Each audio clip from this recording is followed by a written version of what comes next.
but it's very brief. I will say, though, Sof Maaseh b'machshava techila. Rabbi Trump and I spent a few months this summer talking about how we could really create a series that enriched and deepened our appreciation of the major figures associated with the explanation of the Torah. And what we've come up with is this fantastic series, which I'm so proud of and very excited about.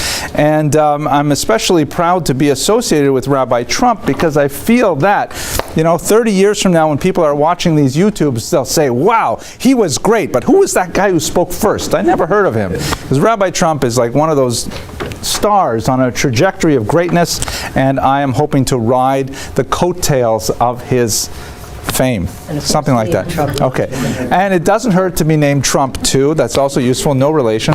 Tonight's topic is the Ramban. Very dramatic life, and lots of excitement and a lot of tumult and fascinating material. I am going to just give you a very quick overview of the major events of his life, and then I will turn the microphone and the podium over to Rabbi Trump, who will take us into the texts. So in the first half hour, we'll get a sense of who the Rabbi Nachman ben Moshe was as an individual, and then we will focus on a little bit of what he thought and really get to know the Ramban properly.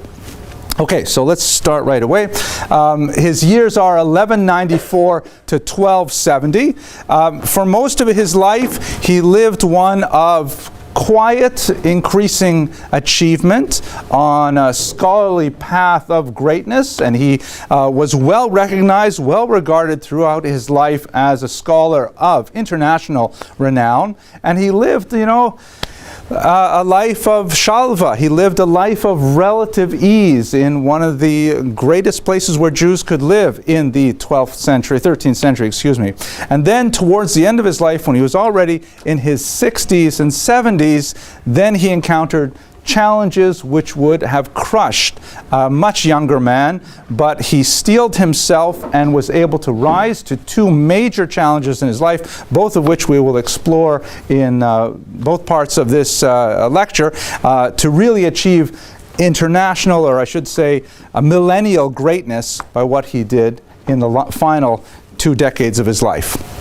He was known in his lifetime by his contemporaries as Harav HaNe'eman, as the faithful rabbi, meaning the steady, always predictable, always reliable kind of rabbi. He grew up, of course, in Spain, which is always a tremendous exception in Jewish history. The reason why this is so is because the demographic makeup of Spain was radically different from anywhere else in Europe or North Africa or the Middle East. Specifically, from the time of the first exile, the second exile I should say, in the first century of the Common Era, Jews typically were a tiny minority living in one large majority culture. In the case of North Africa and the Middle East, there were a small community of Jews living amongst a huge majority of Muslims. In Christian Europe, small minority of Jews living in an overwhelming mass of Christians. Especially before the Reformation, they would basically be Catholics and so on. And so that was the kind of binary relationship of Jews to the outside culture. In Spain, however, you had the confluence of 3 major cultures. You had Muslims, Jews, and Christians. And because neither the Muslims nor the Christians had a lasting, centuries-long hold on that peninsula, as a result, the Jews could parlay that 3-way triangular relationship into greater power and in many cases stability for the population as a whole.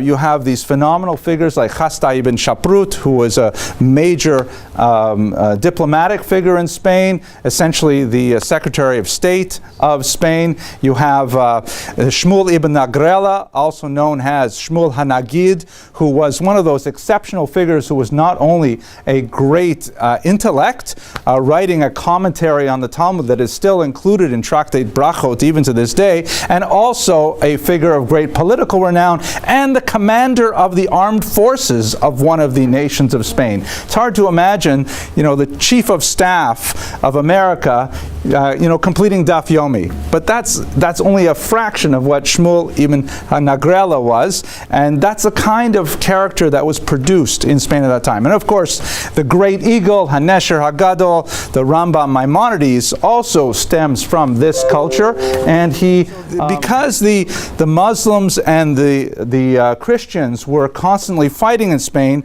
the Jews could often use that space between those two cultures to create authority structures for themselves, as we see in the golden age of Spain a little bit earlier than this period. So that's when he grew up, and those are the kinds of things that informed the political culture of the day and actually had a major effect on him in particular. His family background was one of really a glorious background. The name, of course, Nachmanides, is the Latin for son of Nachman. His first name was Moshe, just like Maimonides, as we've discussed in the past. He actually had a non-Jewish name that's little known, Bonastrog da Porta. I have no idea how they came up with Bonastrog da Porta. I mean, my Hebrew name is Hillel, and my English name is Henry, because they both start with the letter Hey, right? But Nachman and Bonastrog just do not fit one with the other.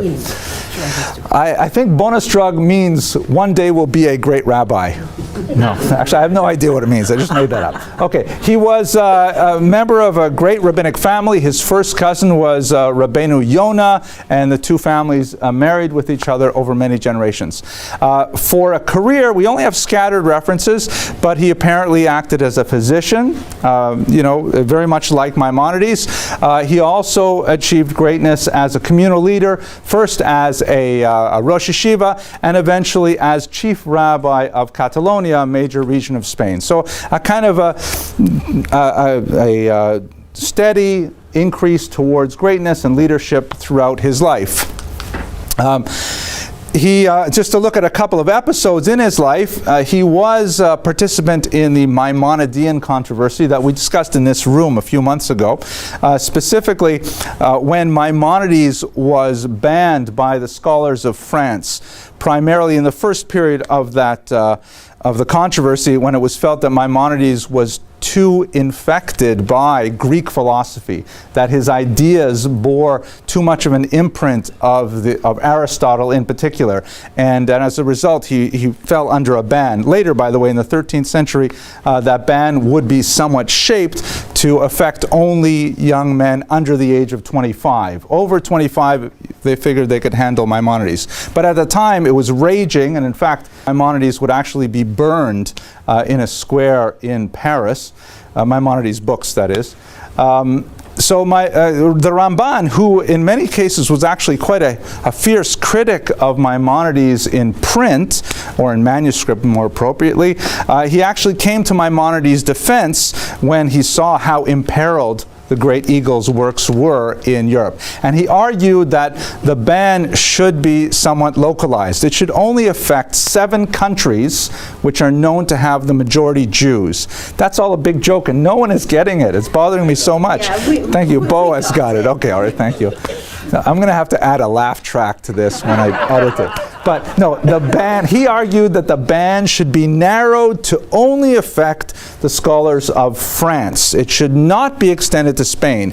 And in this regard, he actually hinted to a major historiographic discussion that would only ensue several centuries later, to the effect that Ashkenazi Jewry and Sephardi Jewry bifurcated around the time of the Crusades. Just to say it very quickly, after the Crusades, which I believe we discussed not too long ago, right, when we talked about Rashi. After the Crusades, Ashkenazi Jews, according to this argument, their culture began to look inward, began to become much more insular, regard the outside world as far more toxic, regard non-Jewish culture as far more dangerous for Jews to engage in, and tended to shut down influences of the outside world.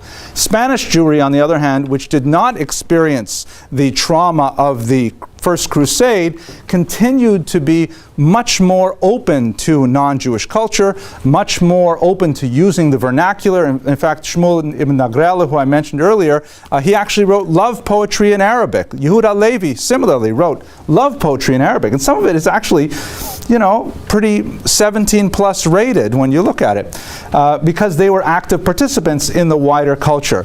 So Nachmanides' argument was, you Ashkenazim, there a couple hundred years after the First Crusade, this is like dangerous for you because your youth are not trained to acculturate themselves to the outside world, and if they were suddenly to be exposed to Maimonides and by extension to Aristotle, it could be dangerous for their self-view and for their Weltanschauung as a whole, and so therefore this ban is really only appropriate for you. But us Sephardim living in Spain, where we're regularly in commerce with Christians and with Muslims, and we're fluent in 3 languages easily, for us we don't need this ban. His voice was not heard, and of course the Maimonidean controversy only got worse, but nevertheless he was a voice of calm in those difficult times. Perhaps the most dramatic period of Nachmanides' life is the disputation of 1263 that occurred in Barcelona. Some half-century earlier, a Jew converted to Christianity. His name was Nicholas Donin, and he presented an argument to the, I forget which monks it was, starts with a C.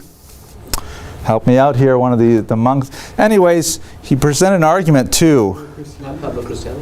No, not Pablo. I'm talking about Nicholas Donin. Where is Dr. Levy? Starts with a C. Friars. Capuchin? Not Capuchin. Dominicans. Starts with a C. I knew it. So Dominican monks, he presented this argument that, you've been trying to convert these Jews for so many centuries, 12 in particular, and it hasn't worked. And you know why it hasn't worked? Because they have a secret book that you Dominican friars know not, which is the Talmud. I, a recent convert to Christianity, I know the Talmud backwards and forwards. I know it like the palm of my hand. And I can show you that the Talmud is exactly the reason why the Jews don't convert. That and a steady diet of Chinese food. Those 2 things, and they will never convert. You have to cut off the supply of Chinese food, and you have to... Okay, so what ended up happening... Thank you. So what ended up happening was Nicholas Donin organized a formal disputation and with one of the important rabbis of France, and... it didn't go so well for the Jews. It was, and I don't want to take us too much into that particular disputation, but it was left somewhat inconclusive at the end. So 50 years later, another convert to Christianity, a man named Pablo de Cristiani, that was his Christian name obviously, he decided to try again, and he approached essentially the Pope Clement VI, who brought it to King Aragon, the King James I of Aragon, and who insisted that they have a debate on the Talmud. Now, at this point, King James I was actually somewhat friendly with Nachmanides. He was on good terms with him. Again, this is Spain. This is not France. And James I did not have tremendous enthusiasm for this project at all, but there was a certain struggle between the papacy and the monarchy, and so he ultimately caved and he said, okay, fine, let's do it. But I think we should use this friend of mine, Nachman, who I think will be a pretty good representative of the Jews.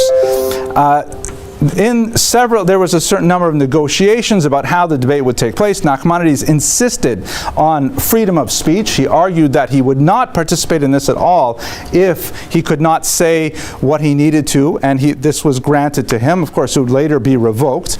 But what ended up happening was Pablo de Cristiani took a disastrous strategy in the debate. He specifically said, he argued that the reason why the Jews don't convert is because the Talmud itself has the truth of the coming of the Messiah buried in it, and the Jews, because of their degenerate nature, refuse to believe what is in the Talmud itself. In other words, he wanted to say that the Talmud that you guys study, it itself proclaims the very divinity of our Messiah. That was his argument, which was a disastrously stupid argument because he was going up against a Talmudic master. And when they met in these 4 debates in the summer of 1263, Nachmanides absolutely destroyed Pablo de Cristiani. Among the many arguments he used, for example, there are references to Jesus in the Talmud, quite a few of them. Most of of them are rather negative in nature. And I won't list them here. I'm sure that in the YouTube version of this, someone will thankfully provide all of them for the rest of the audience. When Pablo de Cristiani pressed Nachmanides on this, what do you say about these statements? He says, that Jesus? No, that's not the same Jesus that you're talking about. We had lots of Jesuses. There's so many of them. And he said, look, who's the teacher of this Jesus here? Yehoshua ben Prakhia. Well, Yehoshua ben Prakhia lived 200 years later. Can't be the same Jesus. And therefore, you can say what you want, but you're not referring to the right Jesus. Which one is the right Jesus? I don't know. And so in other words, all of Pablo de Cristiani's best arguments were very easily deflected by this one single position that Nachmanides took. Fascinatingly, we have both sides of the debate in print. We have the Sefer HaVikuach, which Rabbi Trump will discuss in his portion of the hour. That's Nachmanides' version of the debate. And we also have the Latin transcript of the debate. So we have, because they kept it, they want a copy of it too. And there's lots of overlaps, and there's lots of places where the text was probably altered to protect the innocent, that kind of thing. But we can observe a few really salient ideas about the debate based on its conclusion. The church, of course, won. That was a foregone conclusion.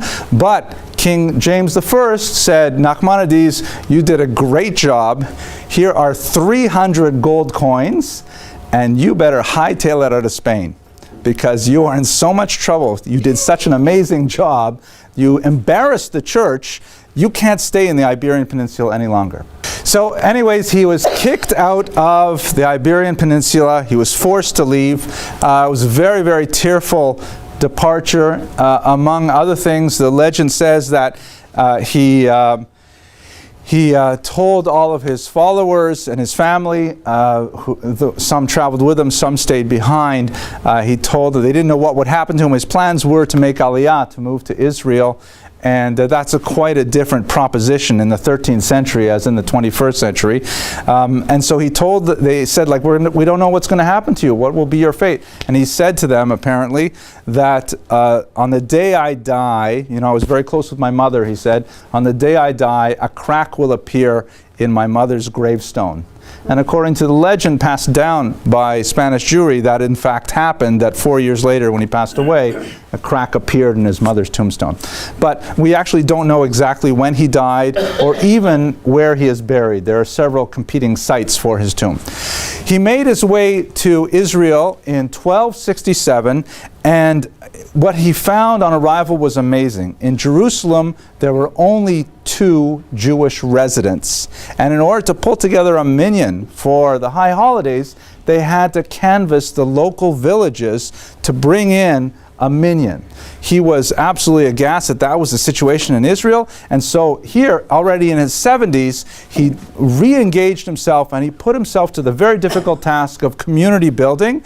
And he single-handedly was able to attract more and more Jewish migrants and eventually to re-establish a Jewish community in Jerusalem and in Israel, in Akko in particular. A quote he writes from one of his letters to his sons, "Only 2 brothers live here, dyers who bought their dye from the governor and were joined up to 10 Jews in their home on Sabbaths for prayers."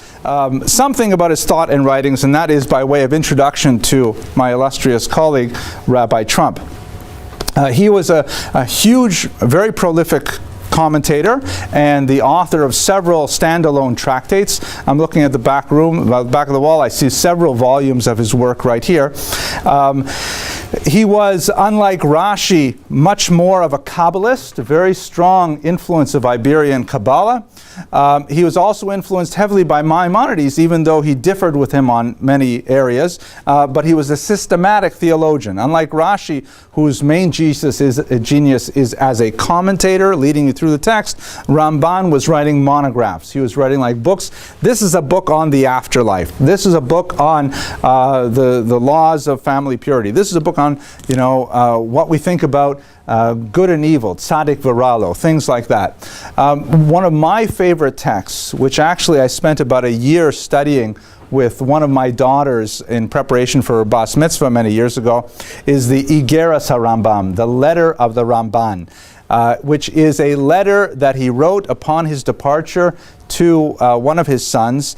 It's a very brief letter, perhaps 500 words in length, and very powerful statements. Essentially, it's a tzava, an ethical will, in which he tells his child, these are the things that are really important to me as a human being, as a Jew. I want you to absorb them, and I want you to emulate them, you and all of your progeny. And this Igeras HaRamban has been associated with a tremendous number of miracles, particularly within the Sephardic tradition, such that it is read ritually by many Jews, Sephardim and Ashkenazim, either once a day or once every 30 days. A good measure of whether or not a siddur is worth buying is check out if it has Igeras HaRamban after Shacharis, because that'll give you a sense of where it's coming from, in my humble opinion. And it's a very short work, very worth reading, and very worth internalizing.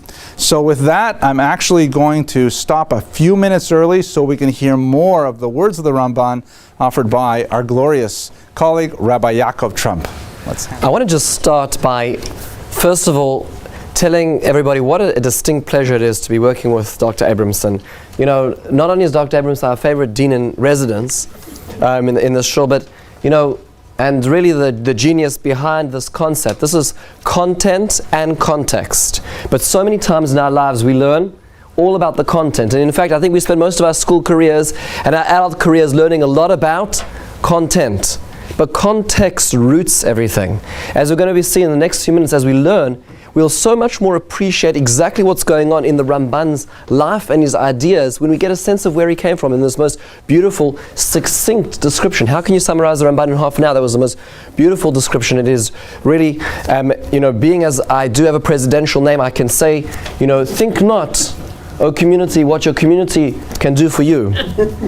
But what you can do for your community. And Dr. Abramson's really stepped forward, and all of us have so many things we can contribute, and it's so beautiful to be able to contribute together with all of you, and led by Dr. Abramson in learning together. This is what we're going to do. Is I'm going to actually work exactly as we plan this together. We're going to work in almost the same format. We're going to take 5 aspects of the Ramban's life, and we're going to look at 5 specific sources. So we learned a little bit about the background of the Ramban. Let's hear his words. Let's hear what he said in each of those different 5 sectors that Dr. Abramson was speaking about so beautifully just a few minutes ago. But before we start, I just want to actually start talking about the importance of learning the Ramban. I want to share with you all what happened to me, my introduction to the Ramban. It was a number of years ago. And I was in Israel, I believe it was in my first year, just at the end of Sukkot on Hoshana Rabbah, and I had the privilege of learning in the yeshiva of Keren B'Yavneh. And one of the formative teachers in my life was a person by the name of Rav Bleichman, who many of us know in this community. And he used to host us on Saturday on Hoshana Rabbah night for a long learning session, 3 hours. He used to speak in 3-hour chunks. And you just really walk out there thinking in a different way. And what he said was the most remarkable thing. He said to us, boys, he says, up till now you've learnt about the bones and structure of Judaism. Now's the time to put the meat into the skeleton.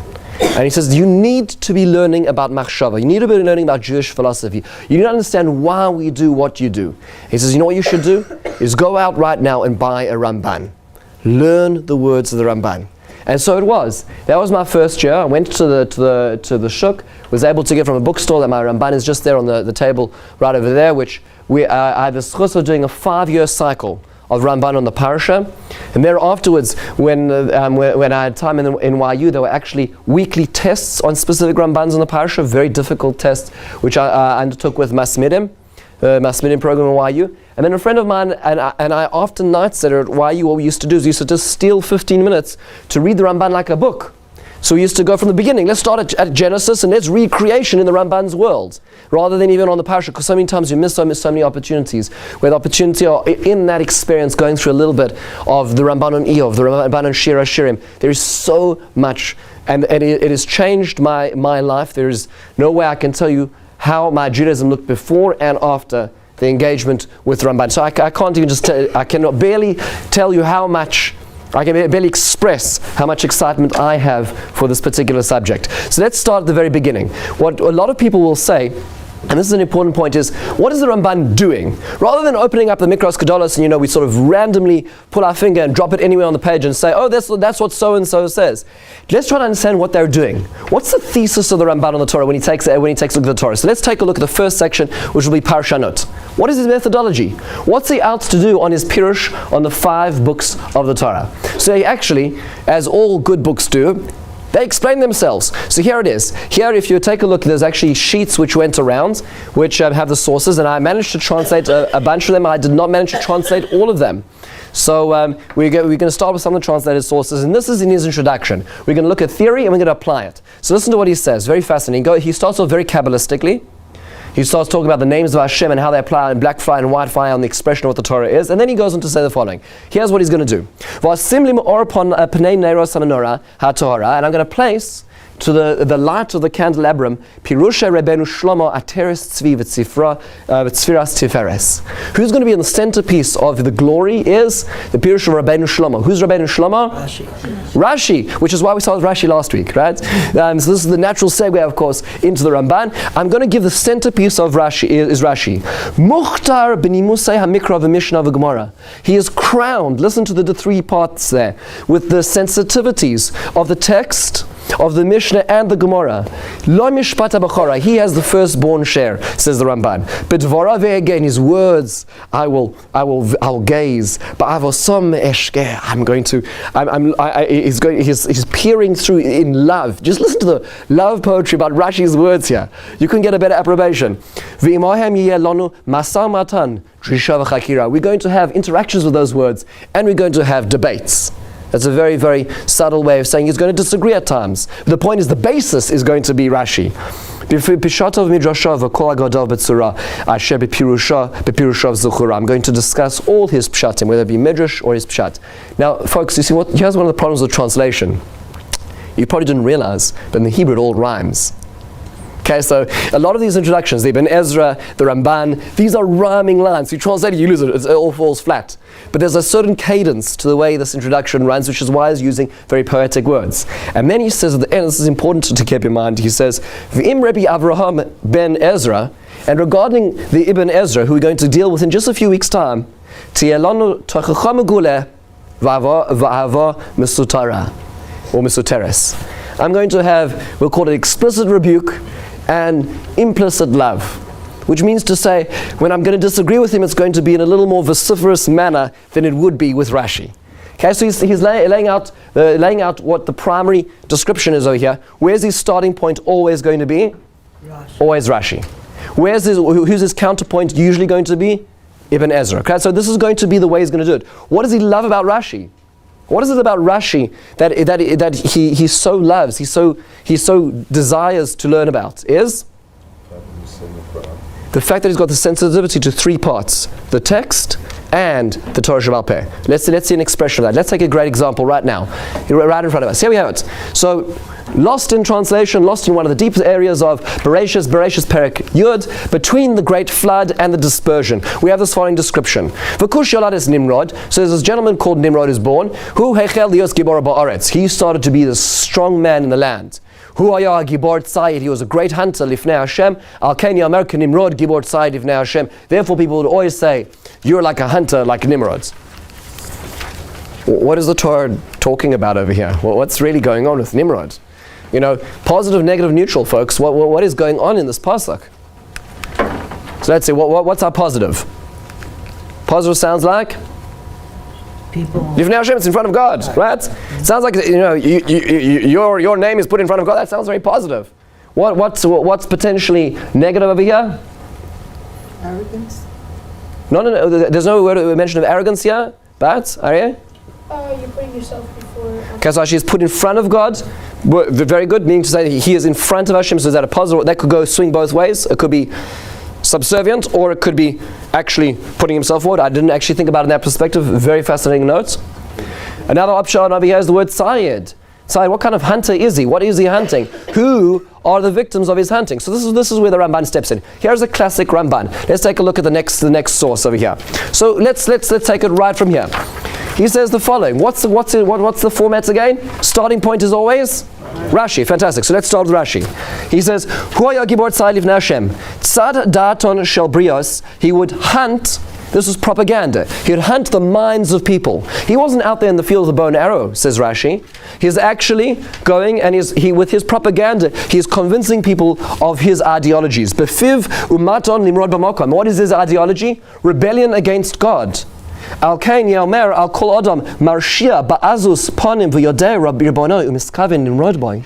Yaomer zeh nimrod. Therefore, any person in history, well, as what the pasuk is saying, any individual in history who's going to actively, intentionally rebel against their creator is going to be called a Nimrod, right? And it's a wonderful biblical name, and some children in Israel still have it today.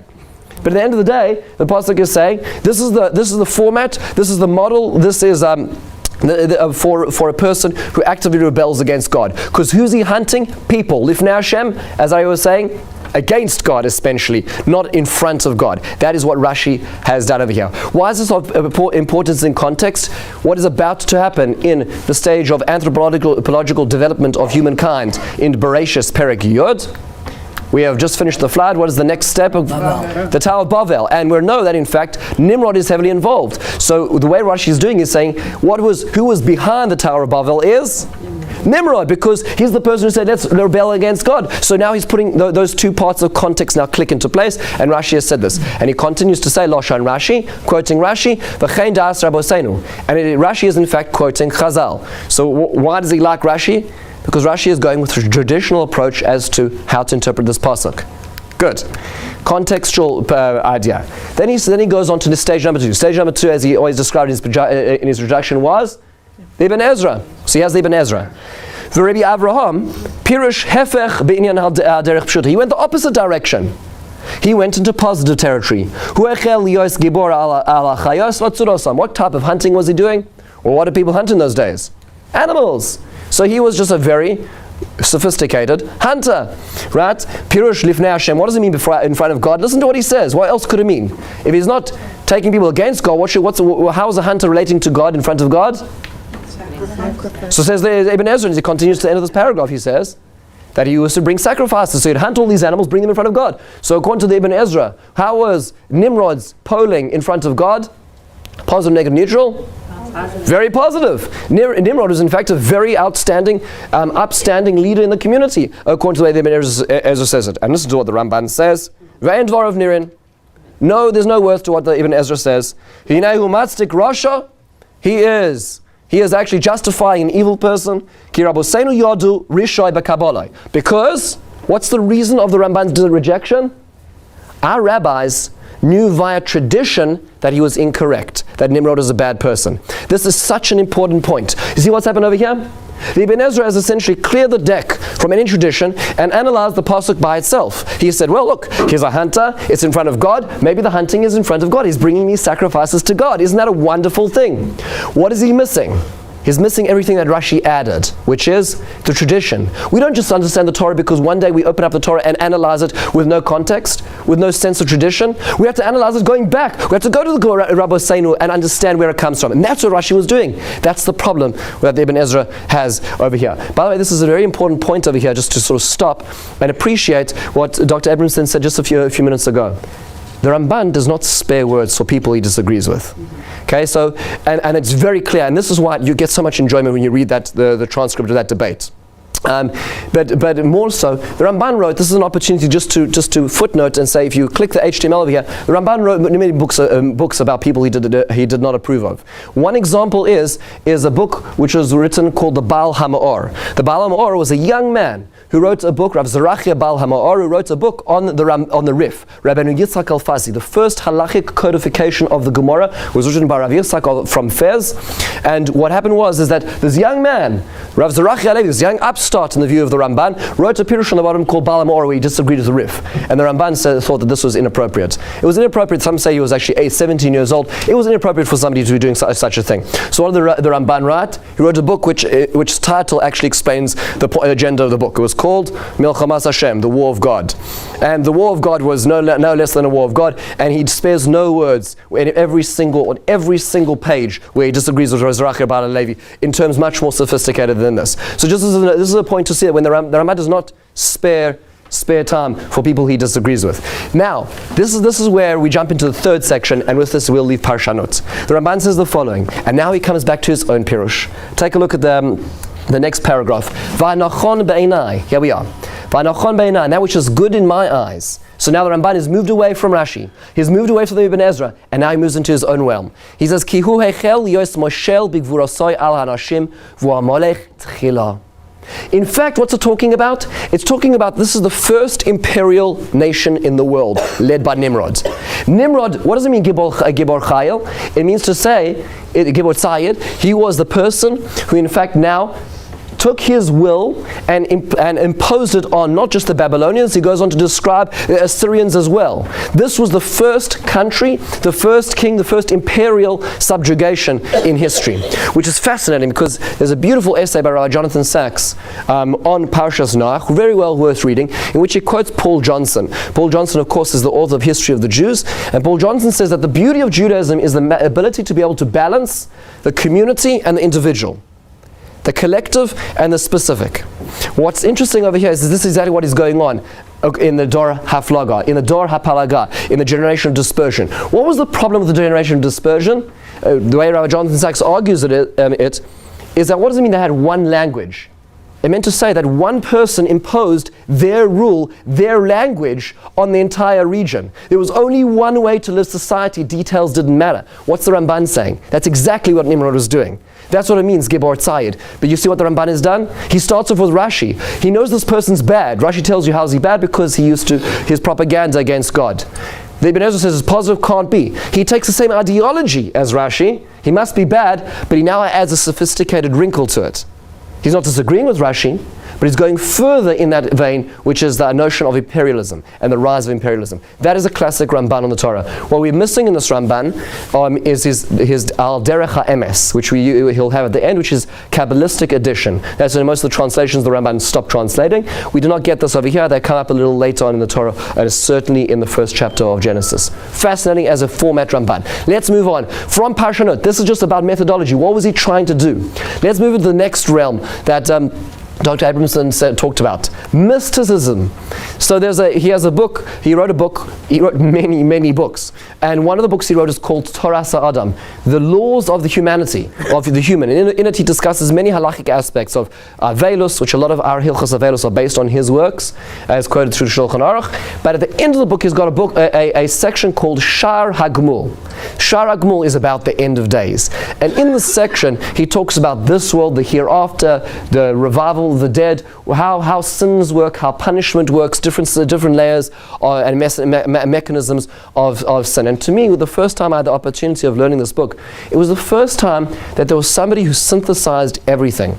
Oftentimes in life we hear a little Gemara here, a little Maimara there, a statement over here, and you hear all these different ideas, and you don't really know how they all work together. The Ramban takes everything, puts it into the funnel, and he produces the most magnificent, articulate edifice, which is the Shar HaGmul. Let's take one example over here of what he says. We're not going to do it all inside, but just to give you a sense of the types of issues that he's dealing with over here. He starts off, and this comes back to what Dr. Abramson said again, is his view in regard of the Rambam.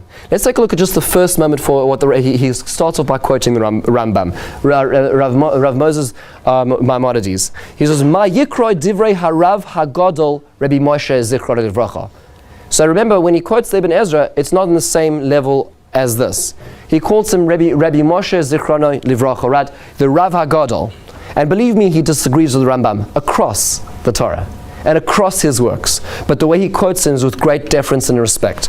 He says, "B'milos ketzoros v'arukos," in many short and long instances the Rambam says, "Shekasa b'zeh ha'olam b'perek chelek," he talks about the last chapter of Sanhedrin where the Rambam goes into these types of mystical aspects of afterlife.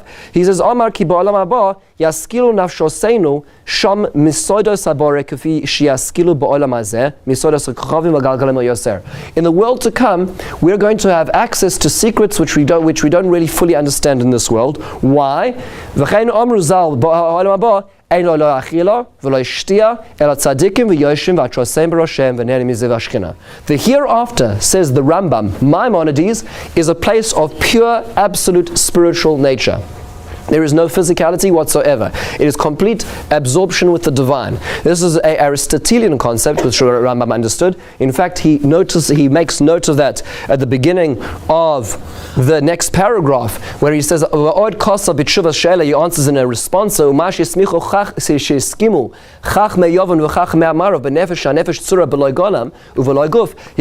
the Greek philosophers who the Rambam was basing his philosophy on in certain regards, who said that the soul, the person is really a soul without a body.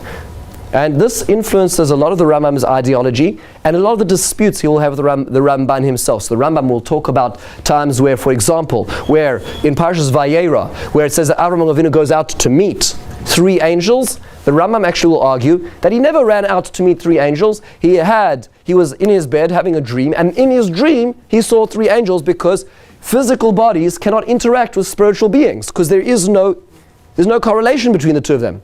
Right? The fight with the angel at night was not a fight with the angel at night. Yaakov Avinu was in a horizontal position the entire time. He was fighting where? In his dreams.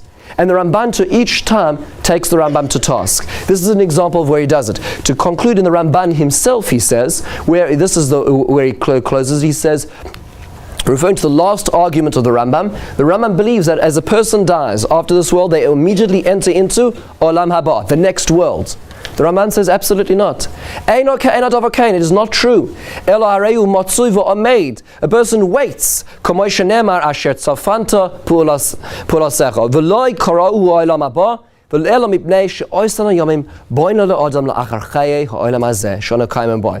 he says that in fact, when a person dies, there's a waiting period. Olam Haba is a future destination for all of humanity to enter into, rejoined body and soul. Both the body and soul have to go a process of cleaning or clarification. They're reunited in entering Olam Haba, according to the Ramban. And that is the predominant philosophy which we adopt, based on the Ramban's idea, as opposed to Rambam, who says immediately after death, there's a spiritual realm that the soul enters and the body is never rejoining it, which is a completely different way of philosophy. Here's where the Ramban actually talks about it. There's so much more to talk about, but this gives you just a taste of the types of things that, far from trying to understand words in Tanakh, far from trying to understand the halachas of Avelos, the Ramban is talking about the very underpinnings and the foundations of our faith. Let's take it to the next level. Moving away from Mizrahism, moving away from Parshanut, let's enter into the debate itself. This, as Dr. Abramson described, was a very big watershed moment, of course, in the Ramban's life, in the Barcelona disputation under the King of Aragon. I think it's worthwhile just taking a very brief look at the actual words he uses to describe his transcript. I mean, the Ramban writes down for the sake of posterity, and it has worked because we're still reading it. I doubt there's as many people reading the Latin transcript as they are reading the Vikuach HaRamban, and the Ramban says the following. Listen to how he describes it. He is addressing a real issue, and that is why it was that there were not so many willing Jews willing to dispute. So he says the following: Tziva osi Adonenu HaMelech, the king of Aragon, King James, commanded me li'esvakeach im Fray Paul. He asked me to have a dispute with Fray Paul in his palace, Befonov, in front of him, Barcelona, in front of his advisors in Barcelona. By the way, we should just take a moment just to appreciate what's going on. We're reading the contours of it's like we're there. Think about this. So sort of ride back in the Ramban's world. This is not history talking. This is the man himself talking about as he ascends the steps of the castle of Barcelona. He says the following: V'an v'amar. What did I say to the king? So the king sent me a subpoena. What do you do when a king sends you a subpoena? In those days, it wasn't like avoiding jury duty, that there's fines. We're talking about this is capital punishment. What do you do over here? So this is the following: V'an v'amar es k'mitzvos Adonai HaMelech im titni li rishus ledaber kirsoni v'ani mevakesh bo ze rishus HaMelech rishus Fray Rimon de Pina de Port v'chaver v'asher b'kan. He says, I want carte blanche. Says the Ramban, you want to bring me into the place of debate? Allow me to say what I want to say. Allow me to say what I want to say, and don't penalize me for saying it. The Ramban was very clever. He realized he couldn't win. He knew there was no way out. He says, but at least allow me to say what I'm about to say. All debates that had happened previously were in fact choreographed. there was nothing that the person could say, because should they reinterpret the Bible in the correct way, they were in fact all mercilessly killed on the spot or tortured for sacrilegiously misinterpreting the Bible in the debate. So says the Ramban, I want the carte blanche. So here's one example, and this is such a powerful example. Let's take a look at the next part in the debate. This is part of his transcript. We're not going to do the whole thing. Let's just focus on this for a moment. So here's Fry Paul. Amar Fry Paul, V'tamin Sheba, do you believe the Messiah has arrived? Most of the debate focuses around whether, in fact, the Messiah has arrived, whether we're in the idyllic stages of post-Jesus world of the coming. So says the Ramban, Amarti, nope, aval ani ma'amin v'yodea, I believe, and listen to what he adds, I don't just believe, I know, sheloi bo v'loi haya adam me'olam shamar. In fact, I know that he did not believe, and there was no person and there's nobody else besides Yeshu who was called as coming. I cannot believe in his being the Messiah. I'll tell you why, for two reasons. Okay. Now, by the way, this is his carte blanche. Okay, he is digging so deep. You can imagine at this point in time the Dominican priests, shuffling in their shoes at this point in time, as he is with what he's about to say. Okay, this is real time now. Sha'navi omer b'Mashiach. The prophet says about the Messiah, "Umashlomayim ad yom minahar araf se'aretz." He's going to control the world from coast to coast. And this individual you're talking about never had such control.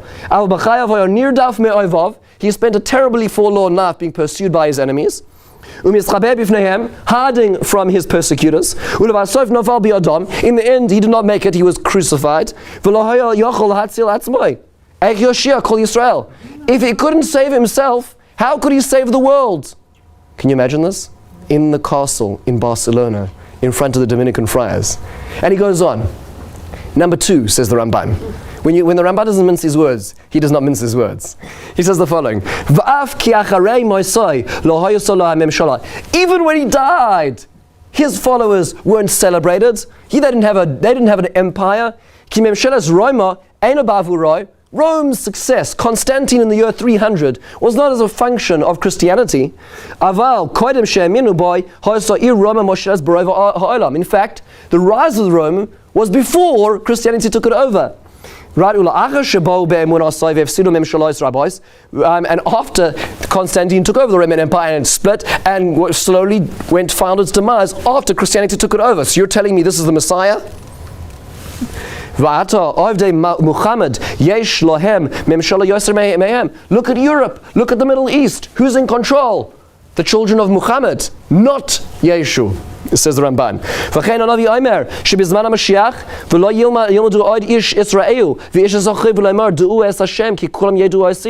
He says, Yirmiyahu talks about the Messiah. He says, there's going to be a time where everybody knows God. And he says, it's going to be a time where there's going to be so much knowledge of God. It'll be like a sea of knowledge which will cover everybody. And it says in Yeshaya as well, the words which are etched into stone outside the buildings of the UN. That you'll take your swords and turn them into plowshares, and war will end and cease to be in the world. And war will never proliferate again in the world.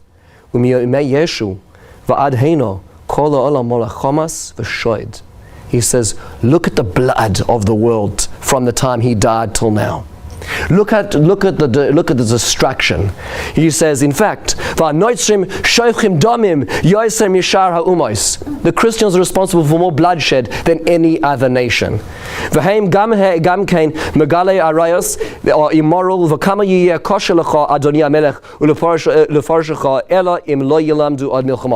He says, and you, King James, would it be a good thing for you if there weren't wars? This is what the Ramban says in the palace. He says, how could the Messiah have come if this is the state of international affairs and things have not changed? This is what the Ramban says. You just see the power. Can you imagine? I sometimes dream of having the opportunity, even just 5 minutes to meet the Ramban. I dream of it. just being able to bask in his glory. And we slowly get to the sense of who he really is. But just imagine 5 minutes in the presence of somebody like this. Let's go a step further. We're going to follow two more. We're going to follow two more ideas. We're just a little pressed for time. Personal growth. You know, a lot of times when you come into the world of academia, and as Dr. Abramson will tell you, academics don't necessarily translate seamlessly into the world of action necessarily. And that's why, as Dr. Abramson said, when one looks at the Igeres Ramban, the letter he said to his son, it is the moment where you see the giant become human. Listen to what he says, and there's so many, every line is replete with messages and lessons of life. But he says the following. Let's just look at 3 lines. He says, Vehevi Zahir. He says, my son, be very careful. Likros ba Torah tamid, asher tuchal lakaima. Learn Torah in order to actually do it, to live it. V'kasher takum min ha-sefer. As you finish pondering, as you finish philosophizing, as you finish learning,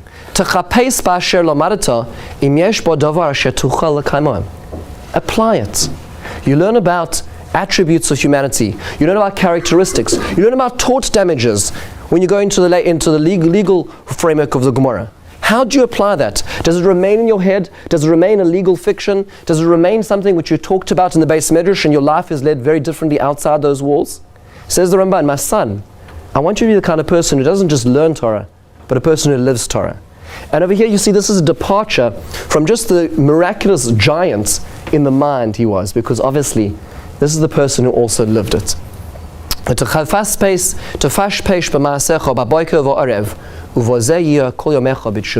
One extra point, he says, make sure you have a little diary. Every morning, every evening, just pull it out and just make sure you got an accounting. Like you have an accounting with your company's business and you're making sure the checks and balances are all there. What about your life? How many times did you shout at somebody? How many times did you transgress something? Did you go over a red line? How many times did you do the right thing? He doesn't keep an accounting of that. This is a person who doesn't just learn. This is a person who lives Torah. That's a transformation I think is important to realize through the countless books that he has. And finally, one last idea. Let's return to perhaps the last and most troubling and trial of the Ramban, which was when he moved to the land of Israel. This piece over here that we're about to read and we're about to learn is so moving, is so transformative.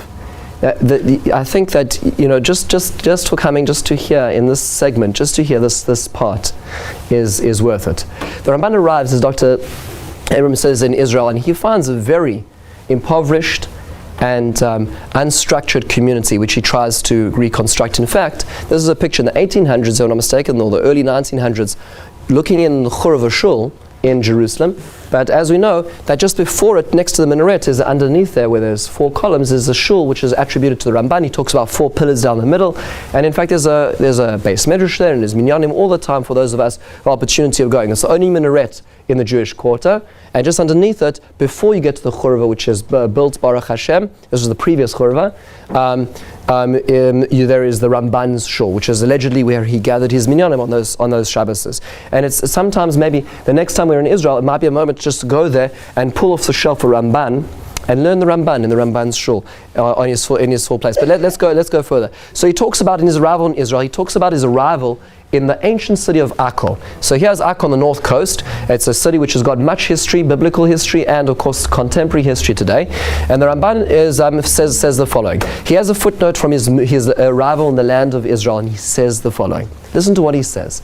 The intellectual honesty of this is most remarkable. And there's a few pieces like this. You cannot find this in the regular Ramban. It's added as an addition, sometimes in Kisisa, in one of the Mossad Rav Kook printings, and it's in his letters, additions from when he arrived in Israel. He says the following: Berchani Hashem ad koi shezachisi uvasi la'akor. Baruch Hashem, I arrived in the city of Akko. I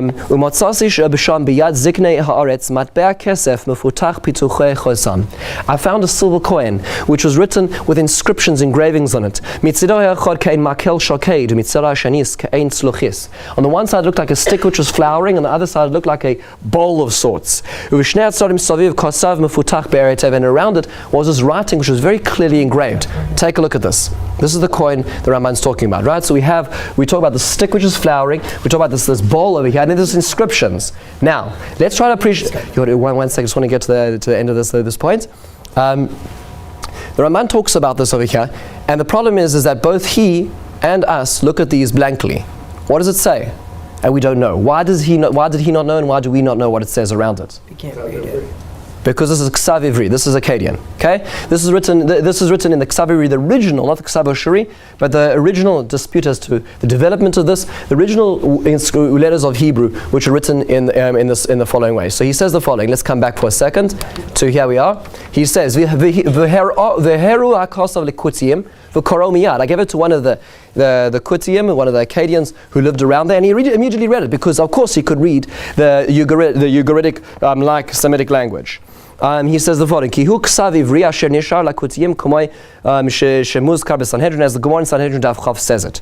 V'koro min hatzad echad shekel hashkolim. The one inscription says this is a shekel of the shkolim. This is an ancient shekel used in the times of the Beis Hamikdash. Mitzad Hashem Yerushalayim HaKadoshah. The other side was written in the inscription was Jerusalem, the holy city. The one side is the staff of Aaron, which sprouted forth those beautiful flowers. And the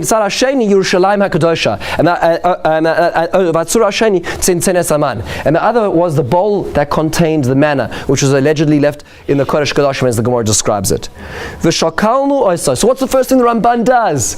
We weighed it. How much does the shekel weigh? You're holding history in your hand. How much silver does it weigh?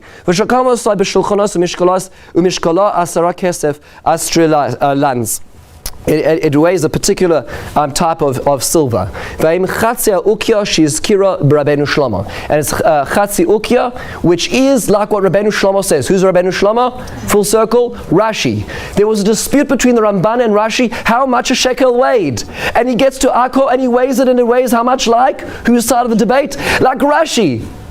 We understand? It's all been theory. He's been living in Spain up till now. Now, for the first time in history, he's able to see it. And he weighs it, and it's like Rashi. So what would you expect him to say now? What's the next sentence? What would the Ramban say at this point in time in his life?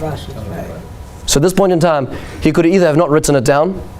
He could either he sort of excused this from his thesis because it didn't fit with his natural work, which he's spent a long time working on. But that's clearly not what he did. Or on the other hand, he could say, hands down, Rashi beat me. Listen to the sensitivity of his words. And he quotes on another coin he found like that. He says, Nistayu divrei Rabbeinu Shlomo Siyur Gadol. Rabbeinu Shlomo, Rashi, has an incredible support from this. Listen to the sensitivity. Here's a man who's looking at archaeological real digs. He's looking at archaeology. Is it absolute proof? No.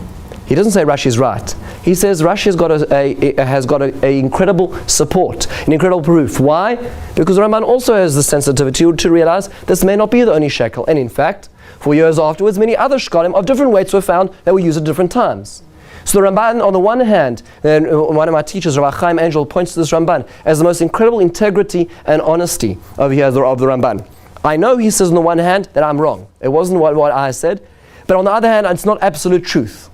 I'm able to actually come to the land of Israel, appreciate what I'm seeing, what I'm feeling, and to adapt my whole life work, even at his old age, to be able to include this. This is what we. This is really an astounding piece over here of history and Parshanut coming together. What the opportunity of doing was we looked at Parshanut a little bit of the Ramban, his methodology, his mysticism in the world of the hereafter, his disputation in Barcelona, the transcendence of that from the world of the mind to the heart, and finally how that applied when he talks about the land of Israel. I hope this is a drop in the beginning of our exploration in what is a transformative experience of learning the Ramban. Looking forward to next week, ladies and gentlemen.